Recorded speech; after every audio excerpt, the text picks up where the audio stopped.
Welcome to another episode of the Matter Over Mind Experience. I'm your host, Master Trainer, and Weight Management Expert, Narado Zico Powell. And I have my friend Heather Gray on the show today.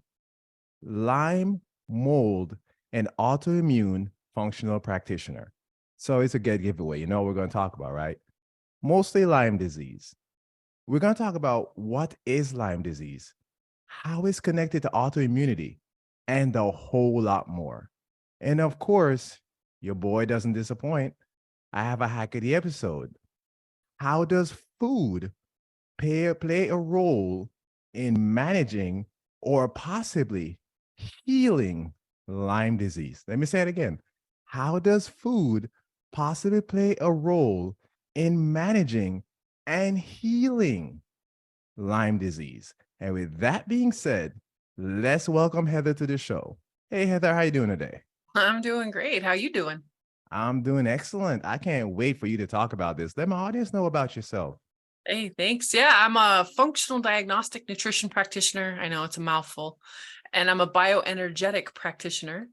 And I got into this world after 28 years of undiagnosed Lyme disease, mold toxicity, heavy metals, parasites. At one point, I was over 100 pounds overweight and 2 suicide attempts. And after going the Western medicine model of a pill for every ill, and they're throwing napalm at my body, which I thought they were trying to kill me. It's when I pivoted and went into the alternative world and became a functional practitioner, and then eventually healed myself. And then now that's what I do for others.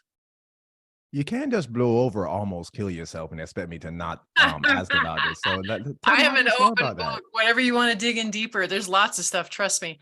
Um, Yeah, my first suicide attempt was at the age of 15. It was 2 years after being bit by a tick. That was like one of my first major symptoms that showed up. That, and I was also celiac. I had undiagnosed celiac at the time. And a lot of us know if you've got a leaky gut, you've got a leaky brain, which means there's brain inflammation. And then I also had a lot of childhood trauma. My uncle had killed himself when I was 4. And so there's a history of mental health plus early childhood trauma. Cue in the autoimmune disease, perfect storm for when I get bit by a tick and contract Lyme. So, and the sad part is when I ended up in the psych ward for the first time as a kid, they weren't trying to figure out why this 15-year-old was trying to off herself. They just put me on antipsychotics, antidepressants, mood stabilizers, right? Told me I was attention seeking, pat me on the head, and sent me out the door. To only end up there again 4 years later. And then, geez, I probably could have gone back at least 10 times in my early 20s and 30s. But luckily I had other people who kind of helped talk me down without actually needing to go into the hospital, because I knew going into the hospital wasn't going to help me. All they were going to do is put me on more numbing drugs. And that's probably one of the biggest problems with a lot of this stuff, is that we numb too much. And now we don't actually know how to feel, or even what our feelings are trying to tell us. And they're actually, our emotions and our feelings are there for a reason, despite what we've been taught the majority of our lives. So there's a gift in all that, but I just knew that going to the hospital wasn't going to get me better. And so luckily I had some pretty decent people in my corner that when I was spinning out of control, because it's pretty common. It's actually one of the most common ways that people with Lyme disease die is through suicide. One, because of the pain and the despair, and then just all the inflammation that causes in the brain.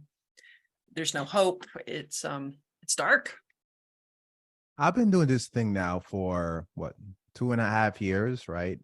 And that's one of the most powerful stories I've ever had one of my guests. I mean, really tell my audience. I mean, wow. You're Really? talking about trying to commit suicide. I mean, the things that you must have been going through to get to that point. And something that stood out to me was having the right people in your life to help you to not get back to that point. Because you said something that's, well, many things that were powerful, but something that really got to me was they didn't try to find out the root cause of what was actually happening.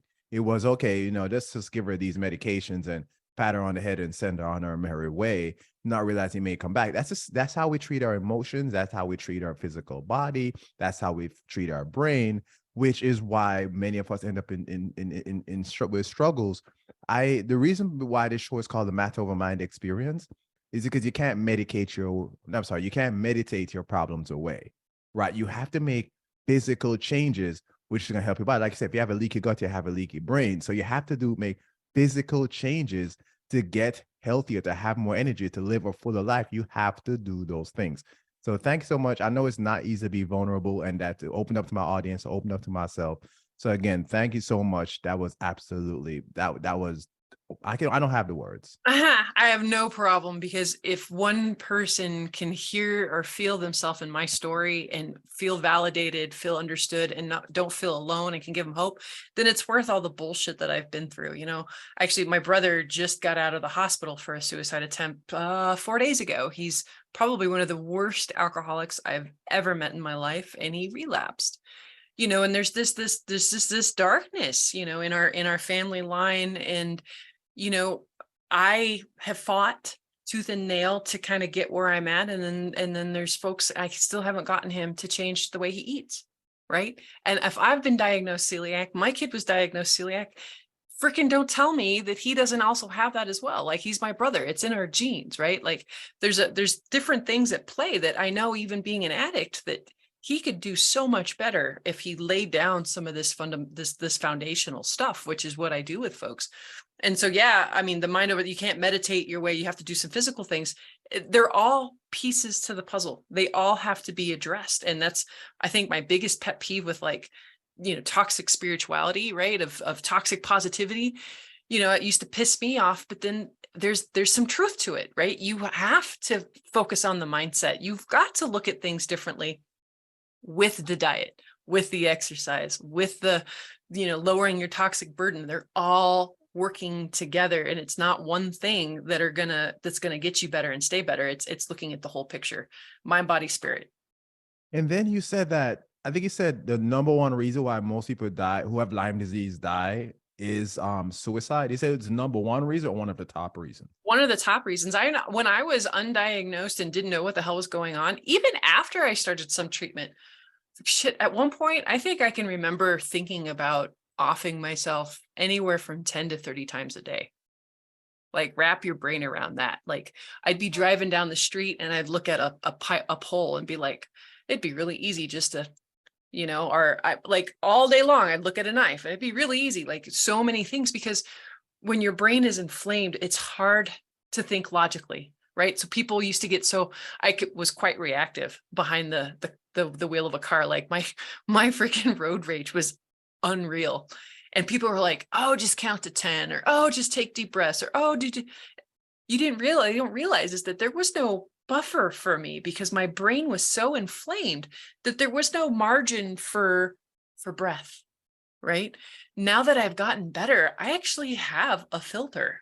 I actually have a buffer to where I don't have to react. You can say things to me, and I can choose for the first time in my life on whether I'm going to react or not. I didn't realize that was a choice that people had, because being so inflamed and being so sick for so long, there's no choice. And so I think that was probably one of the worst things, is to have a good heart and be a good person and have crappy behaviors and be punished for those crappy behaviors that you really didn't have any control over. Like, that, I think, was the biggest heartbreaking part of that whole part of that journey. Is even my ex-husband, I used to tell him, if I'm talking like a psycho bitch on the outside, can you imagine what I'm feeling on the inside? And he couldn't imagine, he couldn't put himself in my shoes. And instead, he would just meet my fire with fire, which that didn't get anybody anywhere. You know, thank God my new husband, he doesn't take me personally when I have those bad moments. And thank God I don't have them near as often as I used to, like maybe once every 3 or 4 months, like compared to multiple times a day. It is a night and day difference. But when I'm acting that way, he knows that's not his wife acting that way. It's his wife who's sick, who's acting that way. And he doesn't punish me for the toxic crap that comes out of my mouth sometimes. And then I'm left, because he's kept his side of the street clean, right? I'm left to apologize. I'm the one who has to make the amends. And that does actually help change my behavior, because I don't want to have to be that one that does that all the time. But now, like I said, I have a choice. And that's what I think a lot of people don't understand. So all the Karens of the world, right? Like, it's so sad that they did that to that person's name. Like, if you're a Karen, I'm so sorry.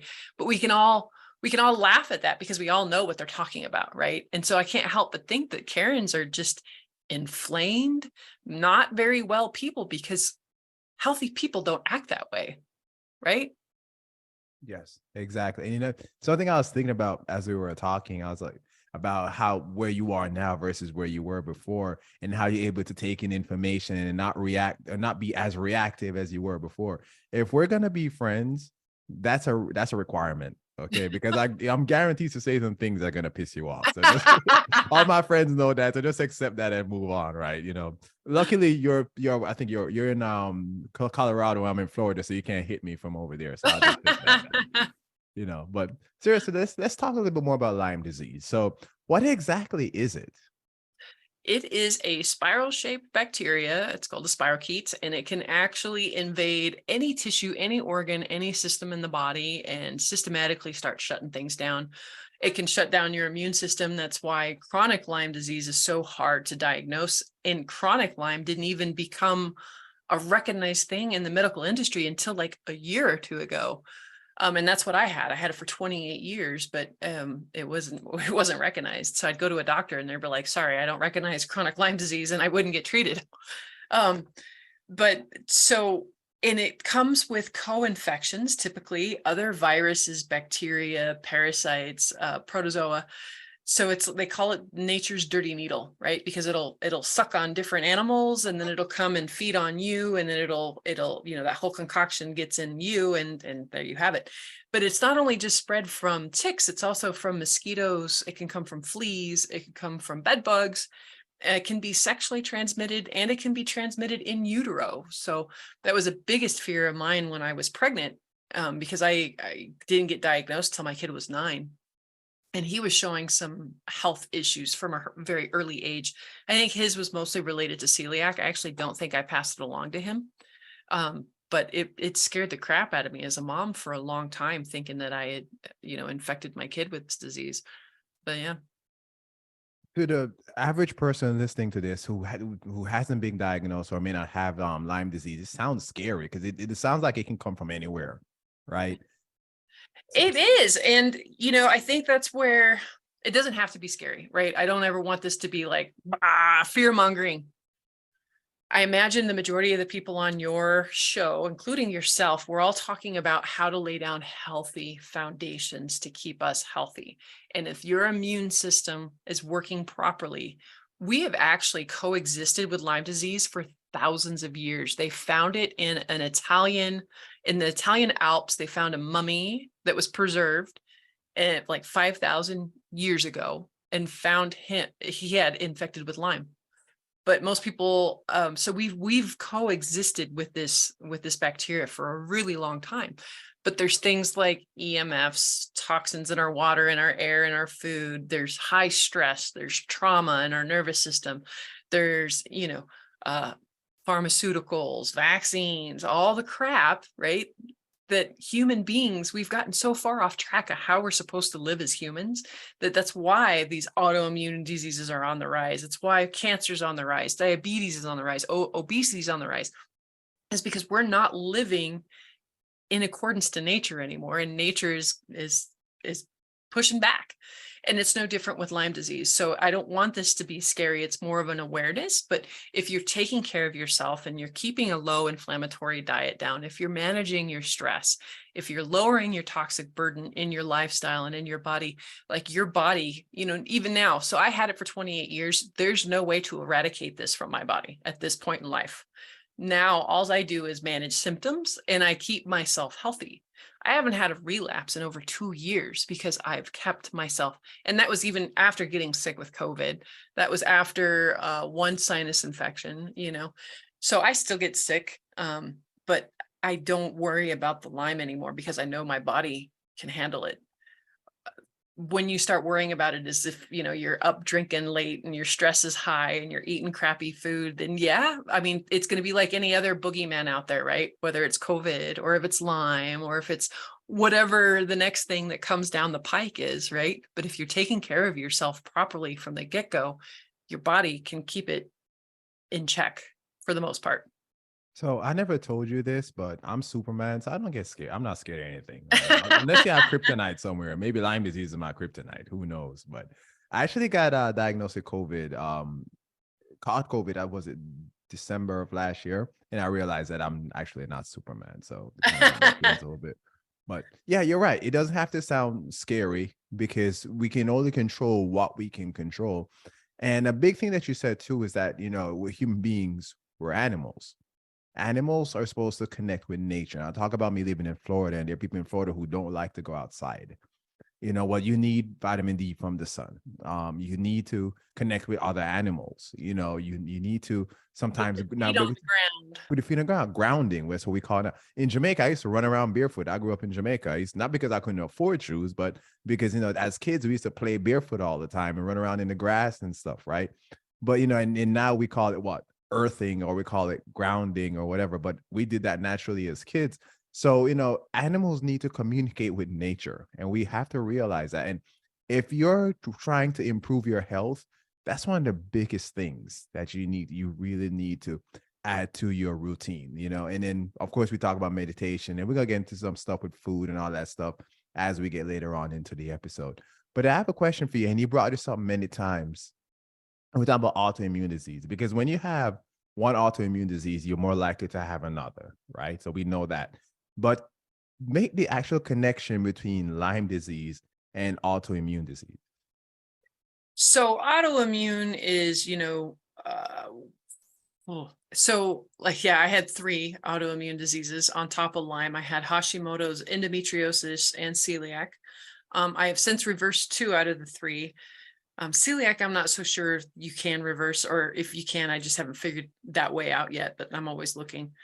But actually it's kind of a blessing in disguise, because wheat is so freaking toxic and just covered in glyphosate and mold and processed. And it's kind of one of those like blessing in disguises, I think. So I'm not ever wanting to go back to eating wheat or grains. So that's, so the connection, autoimmune and Lyme. So Lyme, so it's kind of like what came first, right? The chicken or the egg. A lot of times Lyme disease can set your immune system into that chaotic haywire to turn things upside down and then set you up to have autoimmune disease. A lot of times, folks with autoimmune are more than susceptible to getting Lyme disease because they've already got this dysregulation in their immune system already. So it is kind of this, is it the chicken or the egg type of thing? I know for me, like I said, I'm pretty sure I had issues with celiac at a very early age. And I think the death of my uncle triggered those genes on, because about after that point is when I was really starting to have problems with my gut and constipation. I usually start off telling people I was basically born full of shit, because I remember sitting on the potty for so long that my feet would fall asleep, and at the time, doctors and my mom weren't trying to figure out why this 4-year-old was so constipated. They were just throwing thick, nasty oils and stool softeners down my throat. But, so for me, I think it was celiac. It was a genetic component. And then the standard American diet, right? And then the early childhood trauma. And then, like I said, by the time I did get bit by a tick, it was just, I was like this perfect storm, to be the perfect host for all these other little critters that I then picked up after that. So yeah, there is a huge connection, but I often wonder, like I said, which came first, the chicken or the egg? Right. That's really a good question, 'cause I don't think anybody really knows the answer either, which really came first. But I guess one day we'll get smart enough to actually figure it out. But anyway, that being said, we're right in the middle of the episode, and so we have a couple more things that we need to touch on, right? So we're gonna talk about, of course, the hack of the episode, and also what is the most accurate testing for Lyme disease. So those are the next 2 things we're gonna touch on. But before we do that, I want to tell everybody about one of my favorite products. It's Perform. See, the Amino Code, which everybody know I love this company, their products are 100% science-backed, built on amino acid technology, first funded by NASA and further refined through rigorous research and independent clinical trials. So Perform is an essential amino acid-based formulation designed to improve muscle performance during exercise, enhance mental clarity and concentration, reduce fatigue and dehydration, and minimize recovery times. Now, why I really love this product is Perform, of course, I said essential amino acid. It also has creatine. And with the blend of essential aminos and creatine, which gives you these benefits, it only has about 60 milligrams of caffeine per serving. I usually double up and go 120. And so I use it more like a pre-workout versus most pre-workouts that have about 200 and 300 milligrams of caffeine and a whole bunch of sugar, which is definitely not good for your gut. And it's one of the things that we're talking about right now, right? Another thing I love about the amino co and perform is that they have all natural flavors, which is really my favorite because they're natural and it's cleaner energy for your body. And you know your boy works out about 6 to 7 days a week. So I use perform pretty much daily in my training. So check it out if you're not familiar with it and let them know that, you know, your boy Zico sent you, right? But this is another thing about perform that I love because I love to talk about science. Because in their trials, there was a 20% increase in exercise completed, 22% increase in endurance, 11% increase in peak performance during exercise, 10% improvement in cognitive function during exercise. And again, that's without loading you up with 300 milligrams of caffeine and all these sugars and stuff like that, right? So imagine the benefits you're getting from the essential aminos along with the creatine and then the right blend of caffeine. So just think about what you're getting there. And so the website is aminoco.com/Zico Health. In fact, if you go to the website, there's a picture of your handsome boy right here looking at you. And you get 30% off all the amino-based products. Perform along with Heal, which I'm drinking right now, which I usually drink as an intro workout or sometimes post-workout. But I like to make it easy, so I'll make sure that the website is in the description of the episode. And with that being said, let's get back to the show. So let's talk about testing. What is the most accurate testing for Lyme disease? So they're working on trying to find something that's more accurate because, like I said, it likes to shut down your immune system. And there's 3 different forms that Lyme disease can live in. There can be the round body form where it's like a cyst form where it actually like hides in your own and with your own immune system. It'll take mucus of yourself and kind of like hide. Or it's the spirochete part.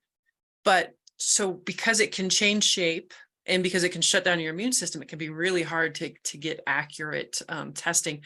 But I like IGeneX testing, or I personally use Vibrant Labs. Vibrant Labs tick-borne, they've got a 1.0 and a 2.0. So the 2.0 is also looking for co-infections, the other little critters that like to come along with it. So because it is going to change the way and what kind of, you know, supplements and herbs that you might take to treat if you've also got the co-infections that go along with it. You know, I had Bartonella, which is pretty common for folks, especially with Lyme rage is what they call it, right?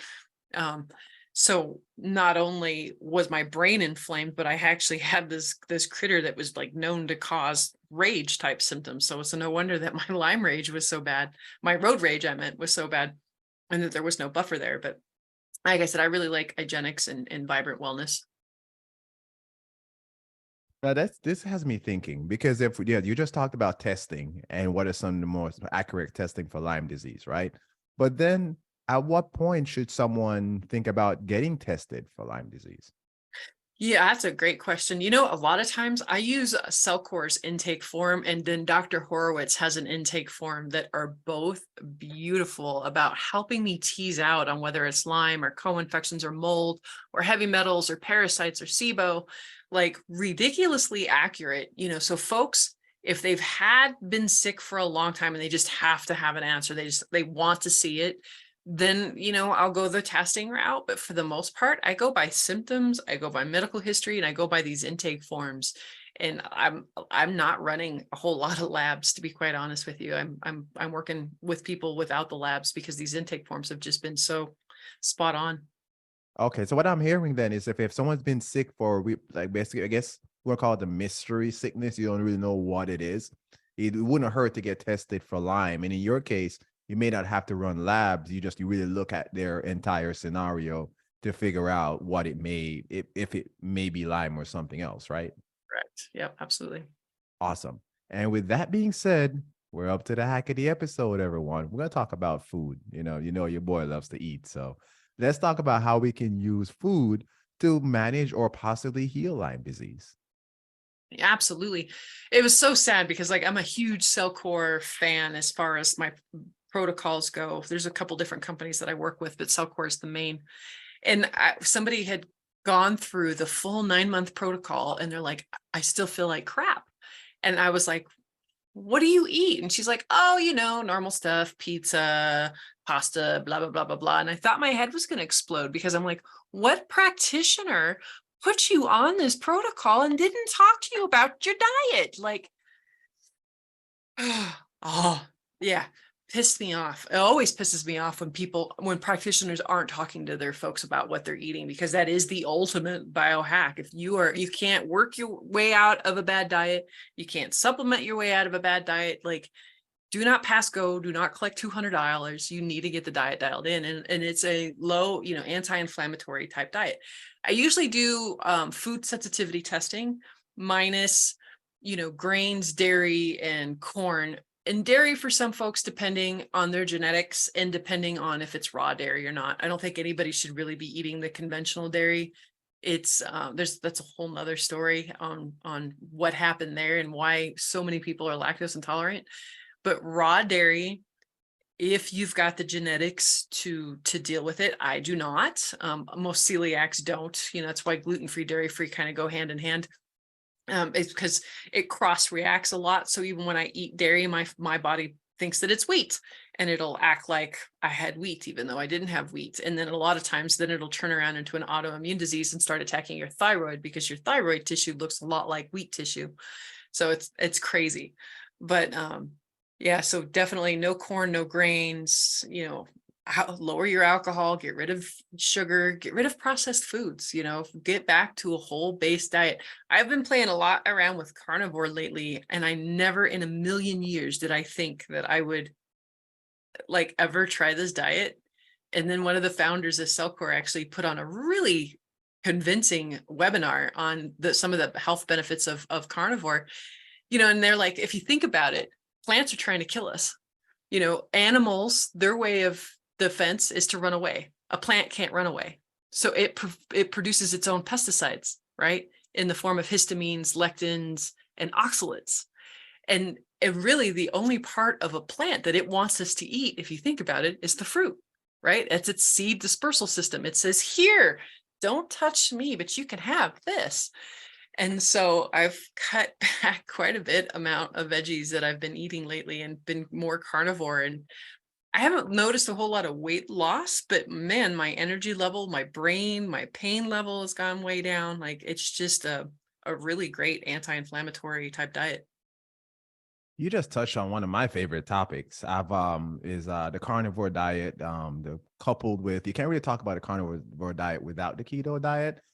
And I really want to talk about this for a moment, because we get it wrong in society. Unless you're an expert who's been doing it long enough, we really get it wrong, because we get on the keto or the carnivore diet with the hope of just losing weight, right? And like you said, you haven't necessarily experienced a lot of weight loss, but that's the wrong reason to do it. Right. A few things I want people to understand, and you've nailed it on the head already about the lectins and the histamine and so on and so forth. So a few things I want to add to that. One, whenever you go on any kind of diet that restricts a lot of some other type of foods, it has to be temporary. It has to be temporary. Vegan is the same way. I don't 100% have a problem with someone who's vegan. If you're doing it because you don't want animals to die, then so on and so forth. Sorry about that, everyone, for that little pause. But if you're doing it because, you don't want animals to die for, animal rights reasons, I understand. But if you're doing it from a health standpoint, even a vegan diet should be a temporary diet, because there's so much that's missing from that. Now, let's get into the carnivore and let's get into keto a little bit. The keto and carnivore diet can be very helpful to heal your gut. For one, especially if you're eating organic, clean meats. Okay, let's talk about keto uncoupling, for example. Like, when we talk about when your body starts to run on keto, there's an uncoupling that happens. And guys like Ben Azadi, and Dr. Stephen Gundry, he even has a book on it and talk about it a lot. Keto has many healing benefits for your body. So if you're not familiar with keto uncoupling, that's one thing to look at. Also, the lack of lectins and histamines and stuff like that, especially if you're eating good, clean meats, is beneficial. Protein, most people are protein deficient. It is crazy to me that people live in the United States and are protein deficient. It is so easy to get enough protein in America, but most people are protein deficient and they end up lacking the proper enzymes to break down protein very well. So when they start to eat protein, they start to feel kind of bloated and sick. Well, we need protein, just like I talk about heal and perform, where they're essential minerals. Where did that come from? Protein. So even in a high protein diet, I eat at least 200 grams of protein a day. Plus, I supplement because of how much I train. Not saying everybody should necessarily eat that much, but there are a lot of people eat 40, 50 grams of protein. So then the protein that you need to get from your food, you get that if you were to stick to a keto or a carnivore diet. I generally say that most people should eat 1 gram of protein per pound of goal body weight, not per pound of lean body weight, but goal. So if your goal is to be 150 pounds, you need to eat at least 150 grams of protein. If your goal is 170, you need to eat about 170 grams of protein. But some people have to build up to that because you haven't been eating enough protein over time.